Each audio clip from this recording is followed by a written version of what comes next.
ఏడుకొండలవాడా అనే పిలుపులో ఉన్న శక్తి అణుబాంబులో కూడా ఉండదేమో.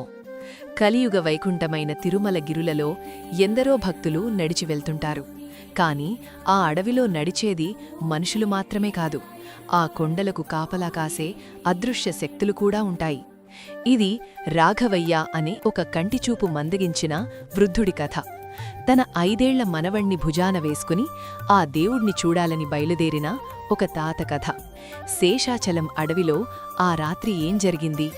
చూపులేని తాతకి ఆ తిరుమలేశుడు ఎలా దారి చూపించాడో తెలుసుకోవాలంటే వీడియోని పూర్తిగా చూడండి.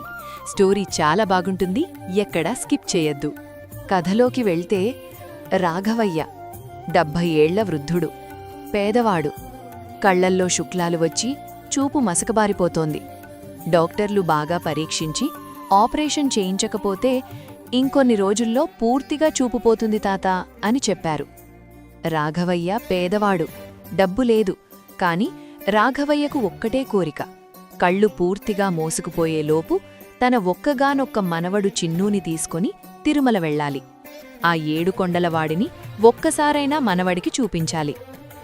జేబులో చిల్లిగవ్వలేదు, బస్సులో వెళ్లే స్తోమత లేదు. అందుకే నడిచి వెళ్లాలని నిర్ణయించుకున్నాడు. అలిపిరిమెట్ల దారి కాదు, త్వరగా వెళ్లొచ్చని శ్రీవారి మెట్టు మార్గాన్ని ఎంచుకున్నాడు. మధ్యాహ్నం బయలుదేరారు. చిన్నూ తాత చేతిని పట్టుకుని, తాత, ఆ దేవుడెలా ఉంటాడు అని అడుగుతూ ఉత్సాహంగా మెట్లెక్కుతున్నాడు. రాఘవయ్య ఆయాసపడుతూ, బంగారంలా ఉంటాడ్రా, మనల్ని కాపాడేవాడు ఆయనే అని చెప్తున్నాడు. కాని వాళ్ల ప్రయాణం అనుకున్నంత సాఫీగా సాగలేదు. రాఘవయ్యకు కాలు బెణికింది, నడక సాగలేదు. చీకటి పడుతోంది. శేషాచలం అడవి నిశ్శబ్దంగా భయంకరంగా మారుతుంది. జనాలు ఎవ్వరూ లేరు. మెట్లదారిలో దీపాలు కూడా కొన్ని జోట్ల వెలగడం లేదు. రాఘవయ్య కాలు నొప్పితో మెట్టుమీద కూర్చుండిపోయాడు. చిన్నూ భయంతో తాత ఒళ్ళో ముడుచుకుపోయాడు. తాత, ఆకలివేస్తోంది, భయమేస్తోంది అని చిన్నూ ఏడవడం మొదలుపెట్టాడు. రాఘవయ్య దగ్గర ఉన్న చిన్న రొట్టె ముక్కను మనవడికి తినిపించాడు. భయపడకు చిన్నా, గోవిందుడున్నాడు కదా అని ధైర్యం చెప్పాడు. కాని రాఘవయ్య గుండెల్లో మాత్రం రైళ్లు పరిగెడుతున్నాయి. ఈ మధ్యనే వార్తల్లో విన్నాడు, మెట్లదారిలో చిరుతపులుల సంచారం ఎక్కువైందని, చిన్నపిల్లలను ఎత్తుకుపోతున్నాయని. ఆ మాటలు గుర్తొచ్చి మరింత టెన్షన్ పడుతున్నాడు. సరిగ్గా అప్పుడే పొదల్లోంచి ఒక శబ్దం, ఎండుటాకులు నలుగుతున్న శబ్దం. ఏదో జంతువు అలికిడిలా అనిపిస్తోంది. రాఘవయ్య మసకబారిన కళ్ళుతో పొదల్లోకి చూశాడు. 2 నిప్పు కణాల్లాంటి కళ్ళు వాళ్లనే చూస్తున్నాయి. అదొక భారీ చిరుతపులి. ఆకలితో ఉన్న ఆ మృగం మెట్లదారి పక్కనున్న బండరాయి మీదకు నెమ్మదిగా వచ్చింది. దాని చూపంతా చిన్నపిల్లాడైన చిన్నూ మీదుంది. చిన్నూ ఆ జంతువును చూసి, తాతా, పులి అని గట్టిగా అరిచాడు.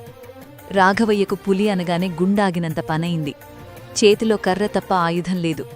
ఆ వృద్ధుడు తన శక్తినంతా కూడదీసుకుని చిన్నూను తన వెనుక దాచుకున్నాడు. ముందు నన్ను చంపి నా మనవడి జోలికిరా అని కర్ర అడ్డం పెట్టాడు. పులి ఒక్కసారిగా గాండ్రించి దూకడానికి సిద్ధమైంది. రాఘవయ్య కళ్ళు మూసుకుని, గోవిందా, ఆపద్బాంధవా, నా బిడ్డను కాపాడు తండ్రి గట్టిగా అరిచాడు. ఆ అరుపు అడవి అంతా వినపడింది. పులి గాల్లోకి లేచింది, రాఘవయ్య మీదకు దూకింది. కాని అది వాళ్లను తాకకముందే చీకట్లోంచి వేగంగా గింగిరాలు తిరుగుతూ ఒక చక్రంలాంటి ఆయుధం దూసుకోవచ్చింది. అది సూటిగా వెళ్లి పులి కంటికి తగిలింది. పులి నొప్పితో విలవిల్లాడుతూ పక్కకు పడిపోయింది. అడవిలోంచి ఒక ఆకారం పరుగున వచ్చింది. అతను చూడ్డానికి ఒక చెంచు గిరిజనుళ్లా ఉన్నాడు. నల్లని దేహం, పొడవైన జుట్టు ముడివేసి ఉంది. నడుముకు ఒక గుడ్డ చుట్టుకుని, చేతిలో ఒక విచిత్రమైన ఆయుధం సైకిల్ చైన్కి పెట్టే చక్రంలాగా మెరుస్తూ ఉంది. నుదుటన పెద్దగా ఎర్రటి నామ ఉంది.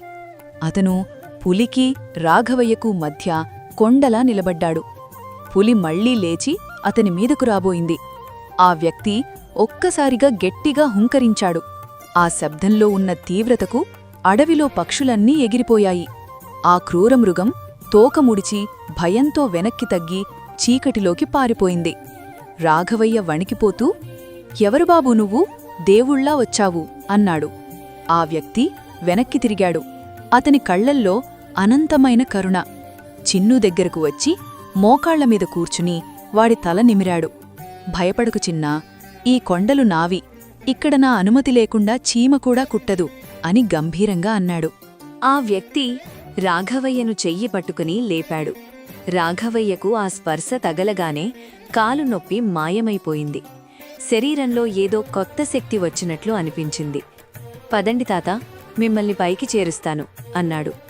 అతను చిన్నూను తన భుజాలమీద తండ్రిలాగా ఎక్కించుకున్నాడు. రాఘవయ్య చేతిని పట్టుకుని నడిపించాడు. మార్గమధ్యలో చిన్ను ఆ వ్యక్తినడిగాడు, అంకల్, మీ పేరేంటి? ఆ వ్యక్తి నవ్వి, నన్ను వెంకన్న అంటారు అని చెప్పాడు. రాఘవయ్య, ఈ అడవిలో ఉంటావా నాయనా? ఫారెస్ట్ గార్డువా అనడిగాడు. అతను నవ్వి, అవును తాత, ఈ అడవికి, ఈ జంతువులకు, ఇక్కడికి వచ్చే భక్తులకు నేనే గార్డును అన్నాడు. గంటలో ఎక్కాల్సిన మెట్లను కేవలం 20 నిమిషాల్లో ఎక్కించేశారు. గాలిగోపురం దగ్గరకు వచ్చారు. అక్కడ జనం ఉన్నారు, వెలుతురుంది. ఆ వ్యక్తి చిన్నూను కిందకి దించేసి, ఎక్కడి నుంచి వస్తున్నారు అంటూ కుశలమ ప్రశ్నలడిగి తన నడుముకున్న సంచిలోంచి ఒక పెద్ద కలకండ ముక్క తీసి చిన్ను నోట్లో పెట్టాడు.